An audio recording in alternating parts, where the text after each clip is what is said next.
السلام عليكم ورحمة الله وبركاته. الحمد لله نحمده ونستعينه ونستغفره ونؤمن به ونتوكل عليه ونعوذ بالله من شرور أنفسنا ومن سيئات أعمالنا. من يهده الله فلا مضل له ومن يضلله فلا هادي له. ونشهد أن لا إله إلا الله وحده لا شريك له. ونشهد أن سيدنا ومولانا محمدا عبده ورسوله صلى الله عليه وعلى آله وأصحابه وبارك وسلم. أما بعد الشيطان الرجيم. بسم الله الرحمن الرحيم. ألا إن أولياء الله لا خوف عليهم ولا هم يحزنون الذين آمنوا وكانوا يتقون.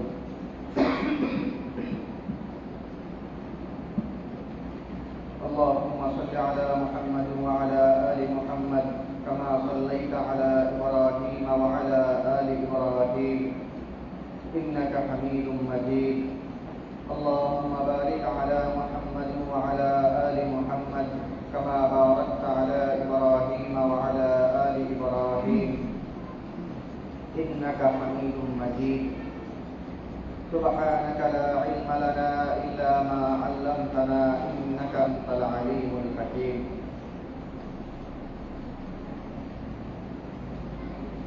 মহান আল্লাহ পাক রব্বুল আলামিনের দরবারে অসংখ্য শুকরিয়া জ্ঞাপন করছি, যিনি আমাদেরকে অন্যান্য জুমার ন্যায় আজকেও জুমার নামাজ আদায়ের জন্য পবিত্র ঘর মসজিদে আসার তৌফিক দান করেছেন। আলহামদুলিল্লাহ।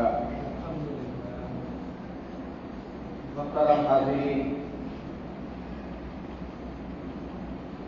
আমরা গত জুমায় আলোচনা করেছিলাম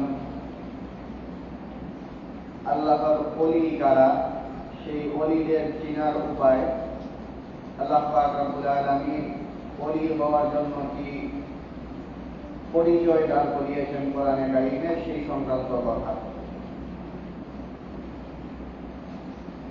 এরই মধ্যে সেই আলোচনার শুরু করার পরপরই আপনারা শুনেছেন গত শুক্রবারে বিকালে বাংলাদেশের প্রখ্যাত আলেম, শীর্ষ আলেম বলা চলে থাকে, এবং বাংলাদেশের সবচেয়ে প্রভাবশালী আলেম শাইখুল ইসলাম আল্লামা শাহ আহমদ শফি রহমাতুল্লাহ আলাইহি গত শুক্রবার বিকালে ইন্তেকাল করেছেন।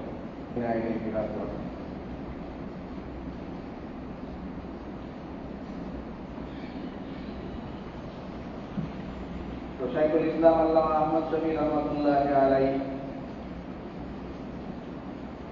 আল্লাহ পাক রব্বুল আলামিনের যে সব নৈকট্যশীল বান্দা ছিলেন বলে আমরা মনে করি, প্রায় দেশের সকলের মতে উনি আল্লাহ তাআলার একজন প্রিয় বান্দা ছিলেন।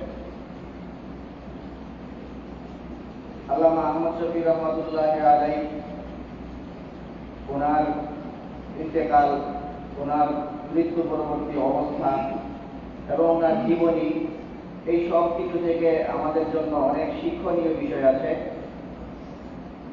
আল্লাহর ওলি যারা, তাদের জীবনী থেকে মানুষজনের শিক্ষার অনেকগুলি দিক থাকে। দুই ধরনের দৃষ্টিকোণ এখানে, ইসলামী দৃষ্টিভঙ্গি। ওলিদের সাথে আচরণের দুইটা দিক, একটা হলো তাদের জীবিত অবস্থায়, আর একটা হলো তাদের মৃত্যুর পরে।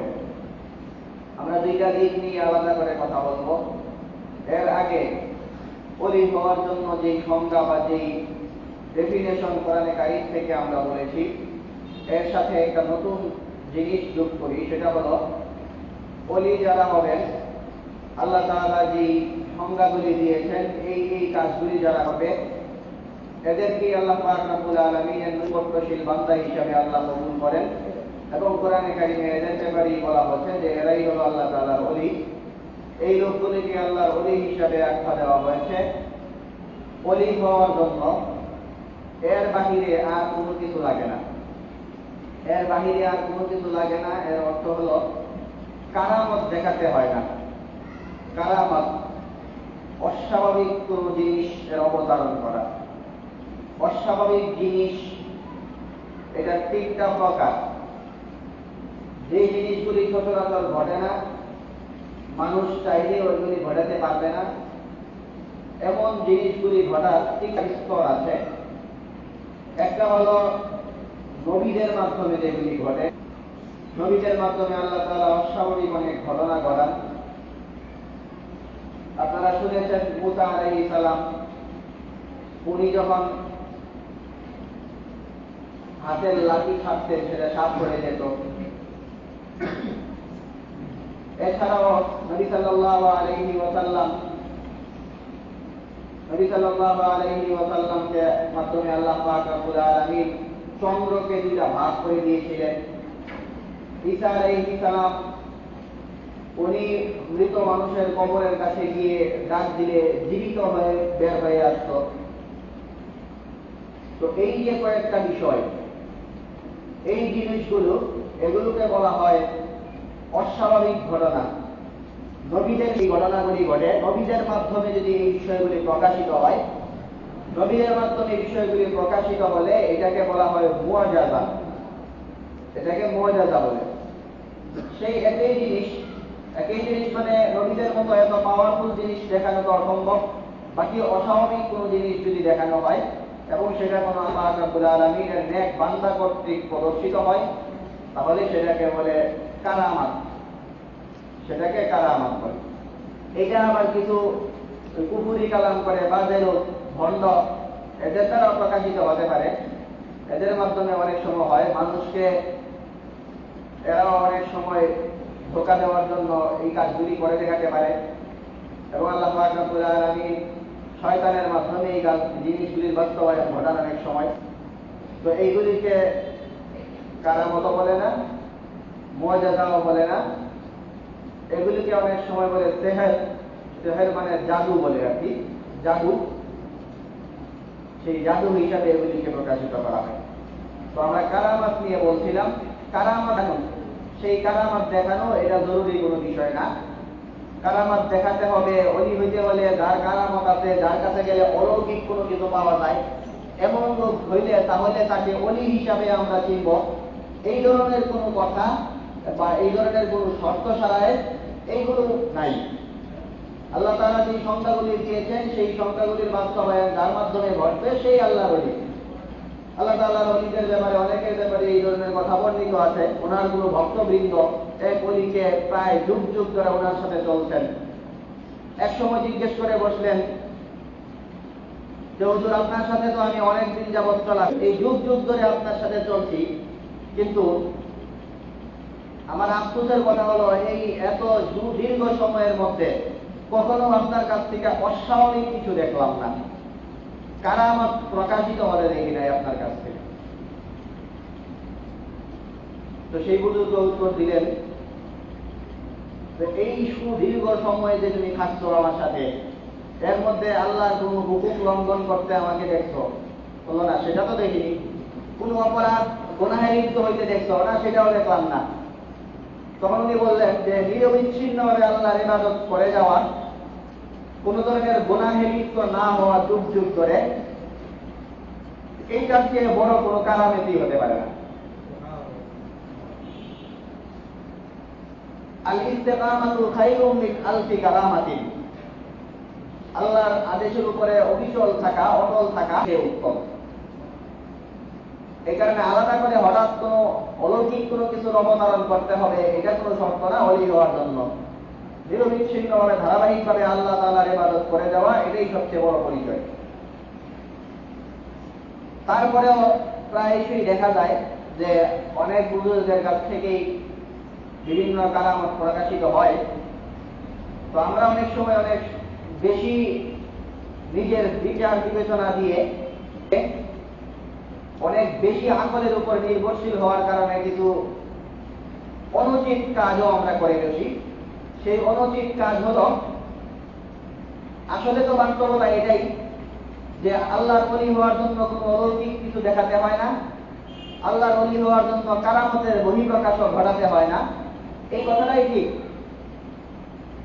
কিন্তু আল্লাহ অনেক ওলিদের মাধ্যমে অনেক কারামত ঘটান, এটাও মানতে হয়। আল্লাহর অনেক ওলিদের মাধ্যমে আল্লাহ তাআলা অলৌকিক অনেক ঘটনার জন্ম দিয়ে থাকেন, এই কথাটাও স্বীকার করতে হয়। আহলে সুন্নাত ওয়াল জামাতের আকীদা এটাই। কিন্তু আমরা বেশি আকল নির্ভর হতে গিয়ে, নিজের বিচার বিবেচনা দিয়ে সবকিছু চিন্তা করতে গিয়ে আমরা অনুচিত একটা কাজ করে বসি। সেটা হলো, আমরা কোন ওলিদের কাছ থেকে কোনো কারামত দেখা গেলে তখনও সেটাকে বিশ্বাস করি না। এই হলো আমাদের অনেকের সমস্যা। কোনো কারামত দেখা গেলে সেটাকেও আমরা বিশ্বাস করি না, অনেক সময় এগুলিকেও ভণ্ডামি বলে বসি। আবার উল্টা দিকও আছে, অনেকে কারামত না দেখলে ওলি হিসাবেই মানতে চায় না। কারামত দেখতে পারলে, অলৌকিক কিছু দেখতে পারলে এই লোক ওলি হইল কিনা, শরীয়ত মানতেছে কিনা, এগুলি দেখার দরকার নাই, কারামত দেখা গেছে বা তার পিছনে ছোটা শুরু করবে। তো ইসলাম হলো এর মাঝামাঝি অবস্থান। কারামতকে বিশ্বাস করতে হবে, কারামত ওলিদের মাধ্যমে প্রকাশ হতে পারে, এটা মানতে হবে, এটাই আহলে সুন্নাত ওয়াল জামাতের আকীদা। কিন্তু এই কারামতকে মানতে গিয়ে এই কারামত না দেখলে তাকে ওলি হিসেবে স্বীকৃতি দেওয়া যাবে না, এমনটা না। এবং কারামতের পিছনেও ছুটা যাবে না। কারামত প্রকাশিত হইতে পারে, কারামত বিশ্বাস করতে হয়, এগুলিই মানবো। কারামত হইল, অলৌকিক কিছু দেখা গেল, এই জন্য ওনার প্রতি আলাদা টান আসতে হবে, এটার কোনো দরকার নেই। কাকতালীয়ভাবে আমাদের আলোচনার সাথে কয়েকটা বিষয় মিলে যাচ্ছে। আমরা ওলিদের বিষয়ে আলোচনা করছিলাম, সেই আলোচনা শুরু করার কয়েক ঘন্টা পরেই একজন বড় বুজুর্গ আল্লামা আহমদ শফী রহমতুল্লাহ আলাইহি ইন্তেকাল করেছেন। এবং ওলিদের বিষয়ে কারামত সংক্রান্ত আলোচনার সময়টাতেই আমরা বিশেষ একটা কারামতের বহিঃপ্রকাশ আমাদের দেশে প্রকাশিত হয়েছে। আল্লামা আহমদ শফী রহমতুল্লাহ আলাইহি সংক্রান্ত বলা হয় যে উনারও দুই একটা কারামতের কথা। আল্লামা আহমদ শফী রহমতুল্লাহ আলাইহি উনি বাংলাদেশের সর্ববৃহৎ মাদ্রাসা হাটহাজারী মাদ্রাসা, যে মাদ্রাসার ছাত্র সংখ্যা বাংলাদেশের যে কোনো মাদ্রাসার চেয়ে বেশি, তো সেই মাদ্রাসায় উনি 34 বছর যাবৎ এই মাদ্রাসার প্রধান, প্রিন্সিপাল, মুহতামিম বা পরিচালক। 34 বছর যাবৎ উনি এই মাদ্রাসার দায়িত্বশীল, প্রধান দায়িত্বশীল। এবং 80 বছর যাবৎ এই মাদ্রাসার উনি শিক্ষক। তো একটা মাদ্রাসায় 80 বছর শিক্ষকতা করা, 80 বছরের শিক্ষকতার জীবনেই কয়েকজন মানুষের আছে। উনি 80 বছরে এই একটা মাদ্রাসাতে শিক্ষকতা করছেন, 34 বছর যাবৎ এই মাদ্রাসার প্রধান দায়িত্বশীল। এবং আমৃত্যু এই মাদ্রাসার উনি প্রধান ছিলেন। মৃত্যুর আগ পর্যন্ত এই মাদ্রাসার শাইখুল হাদিসও ছিলেন। শাইখুল হাদিস মানে প্রধান শিক্ষক বলা যায়, হেড টিচার। সবচেয়ে গুরুত্বপূর্ণ কিতাব যিনি পড়ান ওনাকে শাইখুল হাদিস বলে। তো এই মাদ্রাসার প্রধান শিক্ষক এবং প্রিন্সিপাল, এবং 80 বছর যাবৎ এই মাদ্রাসার শিক্ষক, এবং মৃত্যু পর্যন্ত উনি এই পদে ছিলেন।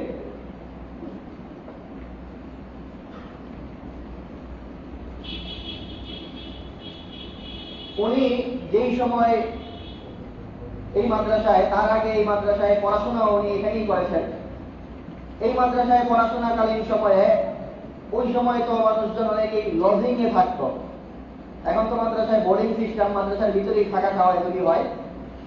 ওই সময় উনি লজিং এ থাকতেন একটা সময়।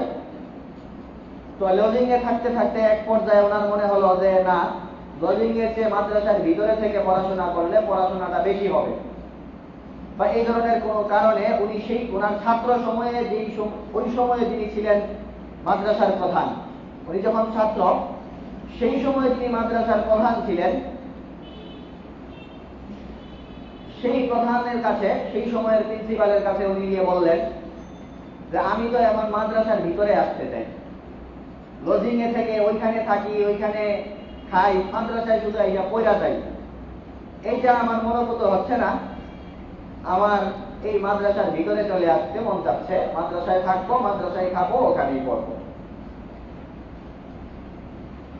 তো লজিং এ মানুষ কিছুদিন থাকে, মাদ্রাসায় কিছুদিন থাকে, আবার লজিং এর ব্যবস্থা হলে ওখানেও যায়, আবার অনেক সময় মাদ্রাসায় থাকে।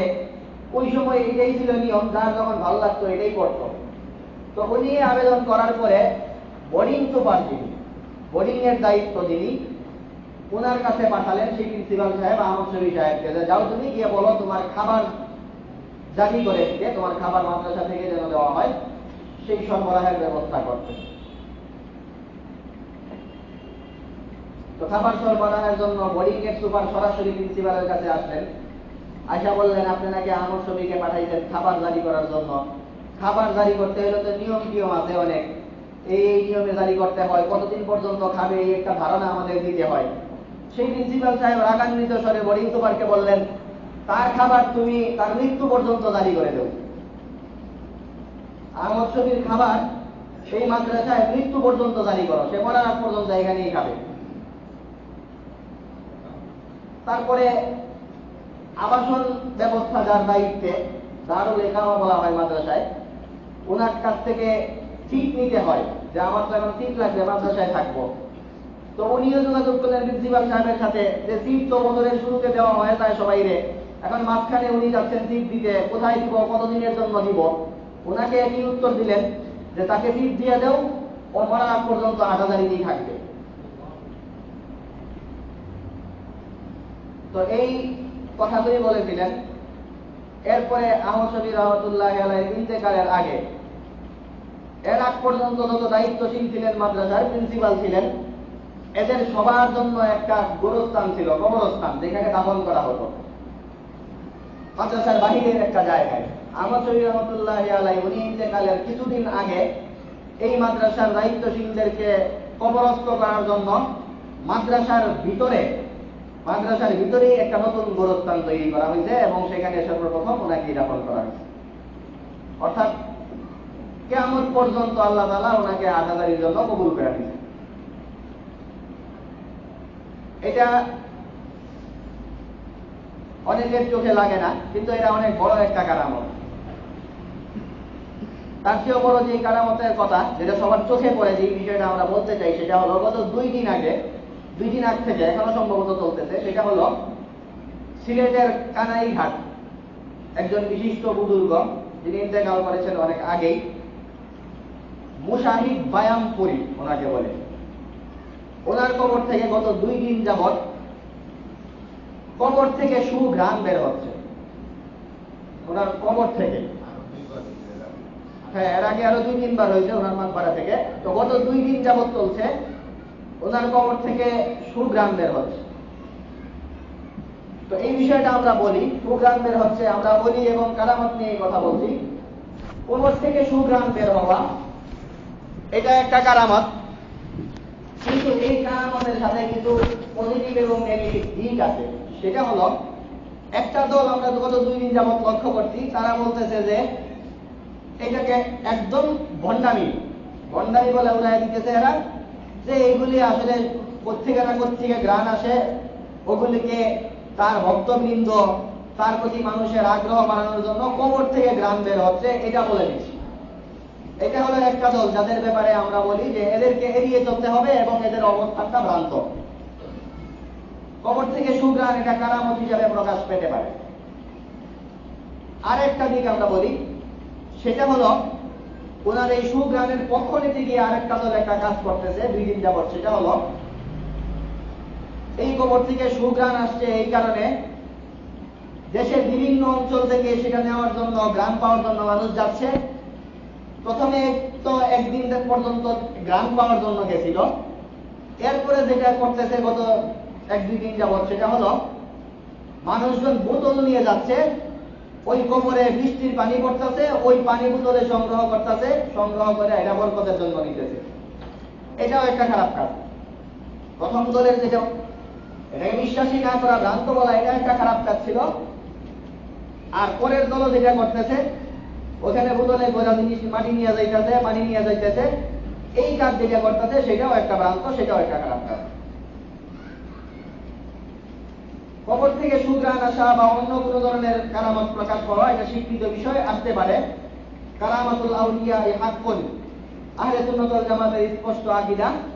ওলি যারা, সেই ওলিদের কারামত এটা সত্য, এটা অস্বীকার করা যাবে না, এটা সত্য কারামত। কিন্তু এই কারামতকে কেন্দ্র করে নিজের পক্ষ থেকে মনে হয় যে এটা করলে কিছু হবে, এখানে বরকত হবে, এটার কারণে এই কাজটা করা যাবে, এই কাজগুলি বর্জনীয়, এগুলি করা ভ্রান্ত লোকদের কাজ। আবার যারা বলে যে কারামত এগুলি আন্দাজি মানুষের বানানো, এগুলি ভণ্ডামি, এই কথাগুলি যারা বলে তারাও ভ্রান্ত। তারা আহলে সুন্নাত ওয়াল জামাতের বিশেষ একটা আকীদা, ওলিদের কারামত সত্য, এই আকীদা মানে না। যেই কারণে এরা আহলে সুন্নাত ওয়াল জামাত অর্থাৎ মুক্তিকামী যেই দল, যারা কিয়ামতের দিন মুক্তি পাবে, সেই দল বহির্ভূত দল। এই কারণে ওলিদের ব্যাপারে আমাদের চিন্তাধারা নিউট্রাল চিন্তাধারা, এবং তাদের ব্যাপারে আমাদের আহলে সুন্নাত ওয়াল জামাতের যে মৌলিক আকীদা, সেই আকীদা পোষণ করতে হবে। সেটা হলো ওলি হওয়ার জন্য আল্লাহ তাআলা যে ডেফিনেশন বলে দিয়েছেন সেটাই, এর বাহিরে কিচ্ছু লাগবে না, কারামত লাগবেই না। তারপরেও যদি কোনো কারামত দেখা যায়, সেই কারামতকে সত্য হিসেবে মানতে হবে। অলৌকিক কোনো কিছু ওলিদের কাছ থেকে প্রকাশিত হতে পারে, সেটা বিশ্বাস করতে হবে। বাকি সেটা বিশ্বাস করতে গিয়ে এটাকে কেন্দ্র করে নতুন কোনো কিছু আবিষ্কার করা যাবে না। এখান থেকে কোনো বরকত নেওয়ার উদ্দেশ্যে মন করা কোনো ঘটনার জন্ম দেওয়া যাবে না। এটাকে শুধু বিশ্বাসের জায়গায় রাখতে হবে যে এটা হতে পারে। আর যদি না হয় তাহলে উনি ওলি না, এই ধরনের কোনো কিছু না। কারণ ওলি হওয়ার জন্য সংজ্ঞা এবং ডেফিনেশন সেটাই, যোগ্যতা সেটাই, যে যোগ্যতা আল্লাহ তাআলা কোরআনে কারিমে বাতলে দিয়ে গেছেন। আল্লাহ তাআলা বলে দিয়েছেন, যেটা আমরা গত শুক্রবারে আলোচনা করেছি। আল্লাহ পাক রব্বুল আলামিন আমাদেরকে আল্লাহ তাআলার ওলিদের ব্যাপারে সুন্দর যে আকীদা, আহলে সুন্নাত ওয়াল জামাতের আকীদা পোষণ করার তৌফিক দান করুন। ওলিদের ব্যাপারে বাড়াবাড়ি ছাড়াছাড়ি দুইটা দল, সেই দুই দল থেকেই বেঁচে থেকে আমাদের মধ্যম পন্থা অবলম্বন করার তৌফিক দান করুন। ওয়া আখিরু দাওয়ানা আলহামদুলিল্লাহি রাব্বিল আলামিন।